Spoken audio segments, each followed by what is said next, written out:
एक आदिवासी माणसाचं वैशिष्ट्य आहे की एक तर तो सहज बोलत नाही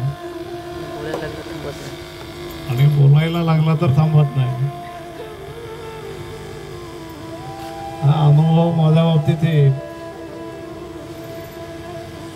मी एकाच माणसाबरोबर अधिक वाढले आणि म्हणून एक बाहेरच्या लोकांचा इथे येताना आदिवासींच्या जमिनीवरती डोळा आहे. वसईत हे झालं असेल की आपण पुढाऱ्याला आपलं दाखवला आदिवासी नाही जमिनी विकल्या, इथेही होऊ शकणार नाही, होऊ शकेल.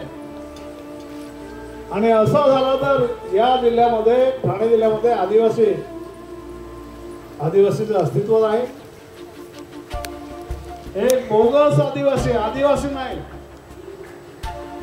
पण आदिवासी मध्ये घुसखोरी मोठ्या प्रमाणात चालू आहे. नोकऱ्यांमध्ये आता आपण म्हटलं की एवढ्या नोकऱ्या तेवढ्या नोकऱ्या, याच्यावरती ते बाहेरचे लोक. शाळेमध्ये पहिला येणारा विद्यार्थी आदिवासी आहे आणि याचा सत्कार केला SSC ला. ज्या मुलाला 94% मार्क होते, त्याला कुठलाही क्लास नव्हता. आई वडील तर अशिक्षित आहे, राहतो 10 बाय 10 त्या झोपडीमध्ये, 2 घास घरी खायची व्यवस्था आहे असा प्रकार नाही. घरामध्ये लाईट आहे असंही नाही, दिवसा कधीतरी अभ्यास करायचा. या परिस्थितीमध्ये राहून कुठल्याही प्रकारची शिकवणी नाही. या परिस्थितीत आदिवासी मुलगा 94% मार्क मिळवत असेल, गुणवत्ता आहे ना. त्यामुळे या गुणवत्तेला न्याय द्यावा. मी अनेक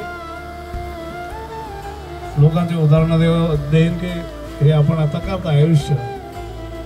एक तर आपल्यामध्ये अवश्य आणि आलो, अतिशय छान वाटला.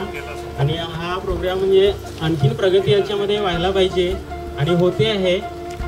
मी असं म्हणतो की आपण एक वटवृक्ष लावलेला आहे.